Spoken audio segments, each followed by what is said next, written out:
Types of company है। On the basis of transferability of share company are the following two types. ठीक है, अगर transferability of share के बारे में बात करें कि ट्रांसफर हो सकते हैं या नहीं हो सकते, तो दो तरीके की शेयर कंपनी होती है। एक तो होती है प्राइवेट कंपनी, होती है पब्लिक कंपनी। ऐसी कंपनी जो अपने शेयर ट्रांसफर नहीं कर सकती, जिसके मेंबर अपने शेयर ट्रांसफर नहीं कर सकते, वो क्या कहलाएगी? प्राइवेट कंपनी कहलाती है। पब्लिक कंपनी में ये ऑप्शन अवेलेबल होता है। ठीक है, तो according to section 2 subsection 68 of the company act 2013, a private company means a company which its article of association. अभी हम एओए के बारे में पढ़ेंगे, आर्टिकल ऑफ एसोसिएशन आगे चल के क्या होता है। वो जो है ये कहता है कि restrict the right of the members to transfer the share. कोई अगर मेंबर है उसके, तो वो मेंबर अगर अपने शेयर किसी और को ट्रांसफर करना चाहता है तो उसको वो रोकती है, रिस्ट्रिक्ट करती है, ऐसा नहीं कर सकता वो। ठीक है, restrict the number of the its member between 2 to 200 following are the not counted among the members। ठीक है, और जो इसके मेंबर्स होंगे वो 2 से लेकर के 200 के बीच में होंगे। ठीक है, मेंबर मिनिमम 2 मैक्सिमम 200, और शेयर जो है वो ट्रांसफर करने पे रेस्ट्रिक्शन है। तो ये कैसी कंपनी कहलाएगी? प्राइवेट कंपनी कहलाती है। ठीक है, अब जरा देखते हैं प्राइवेट पब्लिक कंपनी के बारे में। तो पब्लिक कंपनी कौन सी होती है? जो कि public company means a company which is not private company. Simple सी डेफिनेशन लिखी है बहुत ही। ठीक है, कि पब्लिक कंपनी वो है जो प्राइवेट कंपनी नहीं है। अब प्राइवेट कंपनी के जो फीचर थे वो फीचर हटा दो। ठीक है, तो पहला फीचर ये था कि शेयर पे रिस्ट्रिक्शन होती है, तो पब्लिक में शेयर पे रिस्ट्रिक्शन नहीं होती है। इसमें 2 और मिनिमम 2 और मैक्सिमम 200 मेंबर होते थे, यहाँ पे अनलिमिटेड मेंबर्स हो सकते हैं। मिनिमम 7 और मैक्सिमम अनलिमिटेड होते हैं। ठीक है, हैज नो रिस्ट्रिक्शन ऑफ इससे शेयर। ठीक है, मैक्सिमम लिमिट ऑफ नंबर जो है वो कहते हैं कोई लिमिट नहीं होती है। ठीक है, रिस्ट्रिक्शन नहीं होती है, और पब्लिक से पैसा उठा सकते हैं। सबसे अच्छी बात ये है, पब्लिक कंपनी का नाम क्यों है पब्लिक? क्योंकि वो पब्लिक से पैसा ले सकती है। ठीक है, प्राइवेट कंपनी कभी पब्लिक से पैसा नहीं लेती, याद रखना। जैसे मान के चलिए हम दो लोग जो है यहाँ पे 10 लोग बैठे हुए हैं, तो 10 लोगों ने मिल करके एक कंपनी स्टार्ट करनी चाहिए, तो वो तो 10 लोग कहलाएंगे, वो 10 जो है मेंबर कहलाएंगे। ठीक है, वो 10 मेंबर कहलाएंगे। वो पैसा लगाएंगे कंपनी के अंदर, और यहाँ पे बोर्ड ऑफ डायरेक्टर बिठाए जाएंगे। ठीक है, और उसके बाद जो है कंपनी स्टार्ट हो जाएगी। पर ये 10 ही लोग पैसा लगा सकते हैं इसके अंदर, बाहर का कोई व्यक्ति पैसा नहीं लगा सकता इसके अंदर। क्योंकि अगर पैसा लगाने का मतलब क्या है कि शेयर ट्रांसफर करना। भाई अगर 10 लोग पैसा लगाए तो जो प्रॉफिट होगा वही 10 लोग ही बांटेंगे आपस में। मतलब कहने का है कि ये प्राइवेट कंपनी है, तो इसके अंदर जितने सिर्फ मेंबर है सिर्फ उतने ही पैसे लगा सकते हैं, और उस मेंबर से आगे बढ़ नहीं सकते। समझ में आई बात? जबकि पब्लिक कंपनी के अंदर क्या होता है कि पूरी पब्लिक से पैसा मांगा जाता है। जैसे आप लोग शेयर मार्केट में पैसा लगाते हो, तो जैसे शेयर मार्केट में जो पैसा लगाया था वो कंपनियां क्या है? वो पब्लिक कंपनियां हैं, वो क्योंकि वो पब्लिक से पैसा उठा रही है। ठीक है, प्राइवेट कंपनी कभी पब्लिक से पैसा नहीं उठाती है। ठीक है, और क्या चीज है जी? है जो minimum paid up share capital 5 lakh रुपए, कम से कम 5 लाख रुपए से स्टार्ट होती है। कौन सी? ये पब्लिक कंपनी। ठीक है, 5 लाख रुपए। ठीक है, और जो इसका है जो मिनिमम पेड कैपिटल 5 लाख रुपए, the amount of capital is subject to change from time to time. ये कैपिटल जो है चेंज होता रहता है। For the establishment of public company there should be a minimum member of 7 member. Minimum 7 member चाहिए होते हैं इसके लिए। ठीक है, अब आ जाते हैं तीसरा टाइप। हम लोगों ने पढ़ लिया पब्लिक कंपनी, एक होता है प्राइवेट, एक होता है पब्लिक, और एक होता है OPC, 1 पर्सन कंपनी। क्या हुआ ना कि जब हमने ये जो कंपनी 2013 में जो है इसको इंट्रोड्यूस किया गया, जब पार्टनरशिप के बाद कंपनी स्टार्ट करने की है, तो कंपनी के अंदर कॉम्प्लायंसेस इतने ज़्यादा डाल दिए गए, रूल्स एंड रेगुलेशन इतने ज़्यादा डाल दिए गए कि कोई फॉलो ही नहीं कर पाता था। तो फॉलो नहीं कर पाता तो कंपनी कोई खोलता नहीं था। क्योंकि अगर कंपनी खोलनी है तो कम से कम 2 लोग तो चाहिए। प्राइवेट कंपनी के लिए 2 लोग, और अगर पब्लिक खोलनी तो 7 लोग। अगर मैं अकेला चाहूँगी कंपनी खोलना चाहूँ तो खोल ही नहीं सकता। तो एक फॉर्म ऑफ कंपनी लेकर के आएगा 1 पर्सन कंपनी। मतलब कहने का ये है कि इसके अंदर एक व्यक्ति भी कंपनी खोल सकता है, स्टार्ट कर सकता है। ठीक है, according to section 2 subsection 1ZZK of the companies bill 2009, 1 person company refers the company which has only 1 person as a member. यहाँ पर हमने एग्जांपल लिया था, इसमें 10 मेंबर थे, यहाँ पे अनलिमिटेड मेंबर्स हो सकते थे। ठीक है, और 1 पर्सन के अंदर सिर्फ एक मेंबर से भी काम चल सकता है। आ गई बात समझ में, ठीक है। तो ओपीसी को डिटेल में पढ़ने जा रहे हैं हम लोग आज, ठीक है। सबसे पहला पॉइंट है आपका making the organise sector as organise. क्यों जरूरत पड़ी? ऑर्गेनाइज सेक्टर, अनऑर्गेनाइज सेक्टर जो था, अब ऐसे लोग जो चाहते हैं लीगल तौर पे काम करना पर उनके पास वो डॉक्यूमेंटेशन नहीं है, वो लीगल फॉर्मेलिटीज पूरी नहीं कर पा रहे हैं, इस वजह से वो क्या इलीगल तरीके से काम कर रहे हैं और करे जा रहे हैं। ना तो उनके पास 2 व्यक्ति हैं कि वो मेंबर बना पाए, ठीक है, इस वजह से वो कंपनी स्टार्ट ही नहीं कर रहे। तो कर दिया गया कि भाई चलो तुम एक हो ना अकेले, तो अकेले ही कंपनी स्टार्ट कर लो, रजिस्टर्ड कराओ जाकर के। किसके अंडर में रजिस्टर कराना पड़ेगा? ओपीसी के अंडर में रजिस्टर कराओ, 1% कंपनी के अंडर में रजिस्टर कराना पड़ेगा, ठीक है। Stopping the formation of the private accompany by wrong means, या फिर अगर कोई कंपनी स्टार्ट भी करता था तो वो गलत तरीके से, गलत हथकंडे अपना करके प्राइवेट कंपनियां स्टार्ट कर लेता था। जैसे मैं अकेला आदमी हूँ और मेरे को कोई मिल ही नहीं था कि मैं बिजनेस स्टार्ट करना चाहता हूँ, मैंने सनी से बात कर ली, एक काम कर यार, दिखावे के लिए पार्टनर बन जा, खाली वो मेंबर बन जा।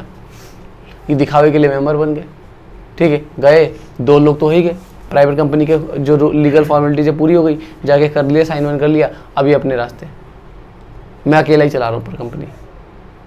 रूल के तो खिलाफ जा रहे हो ना आप, गलत तरीके से आपने स्टार्ट करी हुई ना company.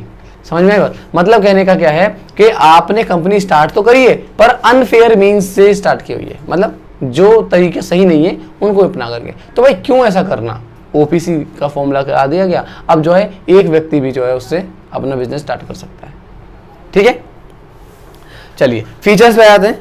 Features of the company OPC, 1% only 1% is required, एक व्यक्ति की जरूरत होती है सिर्फ, ठीक है। नेक्स्ट पॉइंट आपका status equal to the private company, बिल्कुल प्राइवेट कंपनी के जैसे ही होती है। ऐसा नहीं है कि 1% कंपनी है, अकेला व्यक्ति चला रहा है तो प्राइवेट कंपनी ऊपर होती है, ओपीसी नहीं, इक्वल राइट्स होते हैं, ठीक है।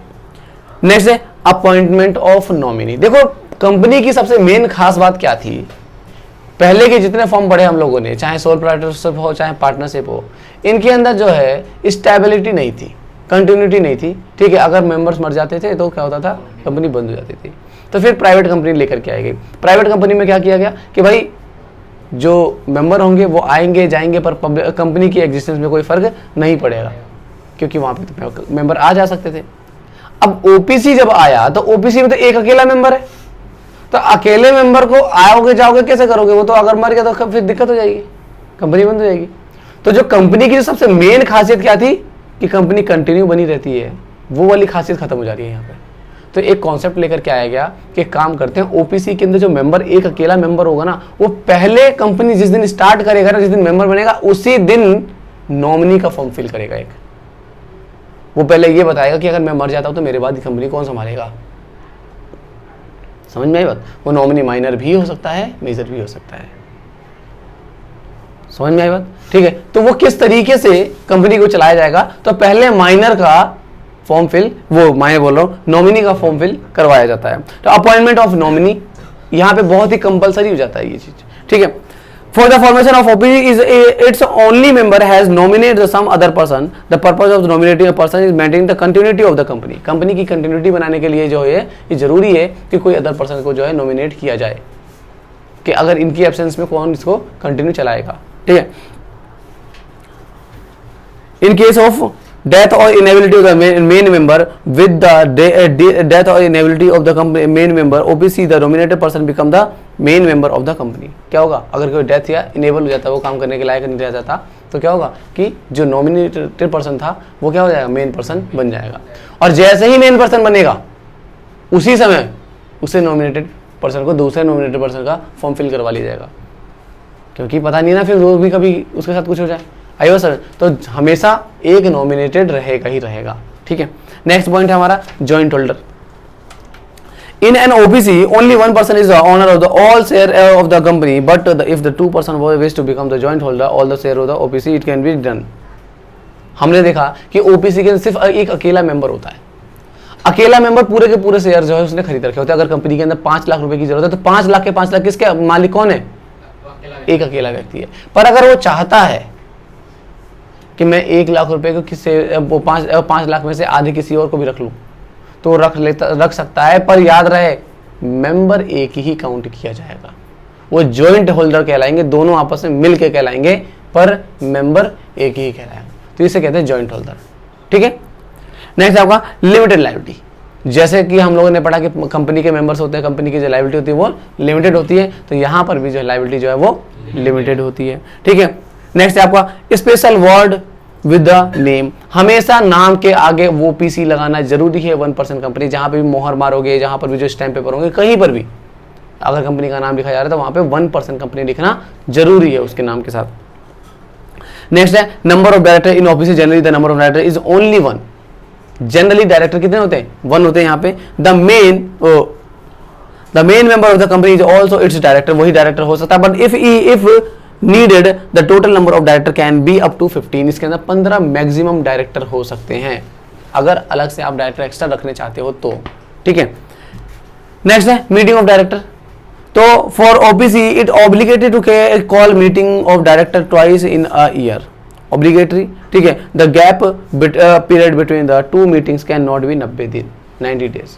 मतलब कहने का यह है कि यहाँ पर एक साल में 2 मीटिंग करानी कम से कम जरूरी है, और दोनों मीटिंग के बीच में कम से कम 90 दिन का गैप होना चाहिए।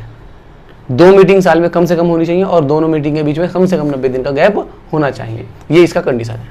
ठीक है, एक है, उसके बाद है मीटिंग ऑफ डायरेक्टर हो गया, फिर एक हो गया एनुअल जनरल मीटिंग, एजीएम कहलाता है। ठीक है, OPC exempted for the calling the annual general meeting. ये सबसे बड़ी बात है, सबसे बड़ा फीचर है कि ओपीसी जो होती है वो एजीएम कराने के लिए एग्जेम्प्ट है। आप चाहिए तो कराइए, नहीं चाहिए तो मत कराइए। ठीक है, एजीएम कहलाती है किसी भी कंपनी का सबसे मेन मीटिंग होती है, साल की एक मीटिंग कराई जाती है। उस मीटिंग के अंदर ये डिसाइड किया जाता है कि फ्यूचर में क्या करना है, हमने पूरे साल भर में क्या किया है। जो मेंबर्स होते हैं इसके, वो मेंबर्स आते हैं और उनको बताते हैं कि भाई देखो, आपसे हमने पैसे लेकर के इस कंपनी में लगाए हुए हैं, तो हमने ये प्रोजेक्ट लॉन्च किए हैं, इतना पैसा कमा रहे हैं, ये काम कर रहे हैं, वो काम कर रहे हैं, और सब चीज़ बताया जाता है। पर ओपीसी में तो एक ही मेंबर है, तो बुलाने की क्या जरूरत है? इस वजह से यहाँ पे एजीएम जो होता है वो एग्जेम्प्टेड है। आप चाहो तो करो, चाहो तो मत करो। समझ में आई बात? ठीक है, बट पब्लिक और प्राइवेट में कंपलसरी है एजीएम, मेंबर ज्यादा होते हैं। ठीक है ना? हाँ जी, नेक्स्ट है परपेचुअल सक्सेशन। बताया था परपेचुअल सक्सेशन, कंटिन्यूटी बनी रहती है। ठीक है, तो OPC act with perpetual succession in case of death और inability of the main member, the nominated person become the main member. क्या होगा अगर कोई मेंबर जो है, मेन मेंबर जो है वो अगर मर जाता है या फिर उसको इनेबल्ड हो जाता है, तो क्या होगा? नॉमिनेटेड पर्सन जो होता है वो मेन मेंबर बन जाता है। सेपरेट लीगल एंटिटी होती है, बिल्कुल ऐसी जैसे पहले की तरह होती थी।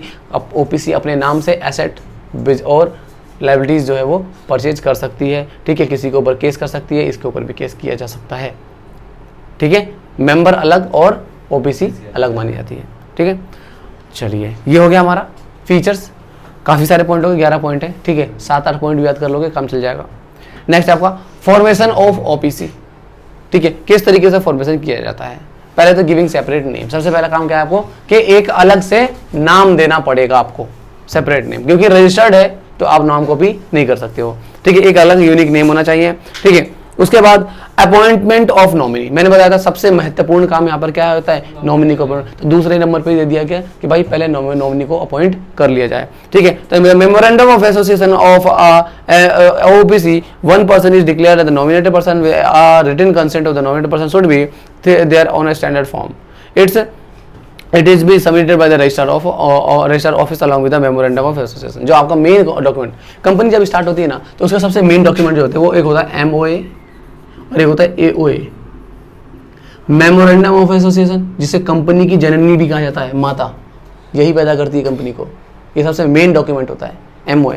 ठीक है, उसके बाद ये होता है आर्टिकल ऑफ एसोसिएशन। ठीक है, 2 डॉक्यूमेंट मेन होते हैं, और जब ओपीसी बना रहे हो तो इसी और डॉक्यूमेंट के साथ, MOA के साथ साथ आपको नॉमिनेशन वाला जो फॉर्म होता है, नॉमिनी वाला जो फॉर्म होता है, वो फॉर्म भी फिल करके प्लस में जो बंदा नॉमिनी बनने जा रहा है उसके साइन, मतलब वो क्लैरिफिकेशन, डिक्लेरेशन जो है वो लेटर पे साइन करा करके वो भी सबमिट कराना होता है। ठीक है, नेक्स्ट है bearing OPC with the name. क्या करना है? नाम के साथ ओपीसी लगाना है। हर जगह पे जहाँ पे भी जहाँ नाम लिखोगे ओपीसी लिखोगे। ठीक है, डिपॉजिटिंग डॉक्यूमेंट जमा कराए जाएंगे। तो डॉक्यूमेंट जमा कराने के कौन कौन से होंगे? पहला MOA, AOA, ठीक है, and written consent of the nominee person. ठीक है, नॉमिनेटेड पर्सन का जो रिटन कंसेंट जो है वो 3 डॉक्यूमेंट आपने क्या करना है? रजिस्ट्रार ऑफ ऑफिस के पास जाके जमा कराना है। ये ऑफिस होता है, हर एक स्टेट में एक ऑफिस बनाया जाता है कंपनियों के रजिस्ट्रेशन करने के लिए। ठीक है। कुछ कंपनी, कुछ स्टेट में जो है 2 भी हैं और कुछ का जो है 2 का मिला करके 1 भी है। बड़े स्टेट का ऊपर डिपेंड करता है, अगर ज़्यादा बड़ा स्टेट है या छोटा स्टेट है, इस तरीके से, ठीक है। नेक्स्ट है आपका certificate of incorporation when the registrar, अब जब रजिस्ट्रार सर्टिफाइड हो जाता है, सेटिस्फाई हो जाता है उसको देख के सारे डॉक्यूमेंट, तो क्या कर देता है, एक सर्टिफिकेट ऑफ इनकॉर्पोरेशन जारी कर देता है, SCIN, ठीक है, सिन नंबर जारी कर देता है, ठीक है। और ये सिन नंबर जो होता है उसका एक तरीके से आधार कार्ड हो गया, किसका, कंपनी का, ठीक है, कंपनी बन गई। एडवांटेज के बारे में बात कर लेते हैं। एडवांटेज क्या है, पहले तो लिमिटेड लायबिलिटी होता है, जो कि बाकी कंपनियों में भी लिमिटेड लायबिलिटी होती थी, तो वो भी इसमें भी है, लिमिटेड लायबिलिटी होती है। Good alternative of sole proprietorship of business, भाई अगर आप सोल प्रोप्राइटरशिप बिजनेस करना चाहते हो तो उससे बेहतर ऑप्शन ये है, क्योंकि वहां पर कंटिन्यूटी नहीं थी, वहां पर ट्रस्ट नहीं था, रजिस्ट्रेशन नहीं था। यहाँ पर जो है सारी की सारी फीचर मिल जाते हैं, अकेले ही चला रहे हो, आप अकेले चलाना चाहते हो तो अकेले में सोल प्रोप्राइटर चला रहे थे, इसी को कन्वर्ट करके OPC बना सकते हो, ठीक है। दूसरा है सोल शेयर होल्डर, अकेला मालिक होता है पूरे शेयर्स का, क्योंकि सारा का सारा प्रॉफिट आपके पास ही आएगा, ठीक है। उसका है सोल डायरेक्टर, आप अकेले डायरेक्टर भी होते हो, ठीक है। और मोर लॉजिकल होता है, जैसे कंपनी वाले केस में हम लोगों ने पढ़ा था, मेहनत हम कर रहे हैं, पैसा किसके पास जा रहा है, शेयर होल्डर्स के पास जा रहा है, बोर्ड डायरेक्टर मेहनत कर रहा है, CEO मेहनत कर रहा है, एम्प्लॉय मेहनत कर रहे हैं, पर फायदा शेयर होल्डर को हो रहा है, ठीक है। बट यहाँ पर क्या है, आप खुद मेहनत करो, सारा का सारा पैसा खुद ही का होगा आपका, ठीक है, तो मोर लॉजिकल हो जाता है, ठीक है। नेक्स्ट है एंट्री इन ऑर्गेनाइज सेक्टर, ठीक है, आप एक ऑर्गेनाइज सेक्टर के अंदर जो कि गवर्नमेंट के अंडर में चलता है उस सेक्टर में आप एंटर कर जाते हो, जबकि सोल प्रोप्राइटरशिप जो होता है वो अनऑर्गेनाइज्ड के अंदर आता है, उसका तो रजिस्ट्रेशन ही नहीं था। समझ में आई बात। लिमिटेशन के बारे में बात करते हैं तो क्या होता है, मोर फॉर्मेलिटीज, भाई सोल प्रोप्राइटरशिप करने में कोई फॉर्मेलिटीज तो थी नहीं, आपने पैसे इकट्ठे किए, दुकान ली या कोई बिजनेस स्टार्ट किया और काम करना शुरू कर दिया, समझ में आई बात। जबकि यहाँ पर जो है लीगल फॉर्मेलिटीज ज्यादा है, ठीक है। दूसरा पॉइंट है कि शॉर्टेज ऑफ रिसोर्सेज का शॉर्टेज है भाई, क्योंकि अकेले मेंबर हो तो पैसे की दिक्कत तो आएगी, समझ में आई बात, ठीक है। तो रिसोर्सेज का जो है वो शॉर्टेज पड़ जाता है। अनबैलेंस्ड डिसीजन, वही सारे लिमिटेशन वहां से आ रहे हैं, कहां से, सोल प्रोप्राइटर से आ रहे हैं, क्योंकि अकेले व्यक्ति के जो यही लिमिटेशन हो सकते हैं, ठीक है। तो अनबैलेंस डिसीजन जो होगा अनबैलेंस, आप जिस फील्ड में हो उस अच्छा कर लोगे, जिस फील्ड में आप वीक हो वहां पे आपको दिक्कतें आएंगी, ठीक है, वो आप सही से नहीं कर पाओगे।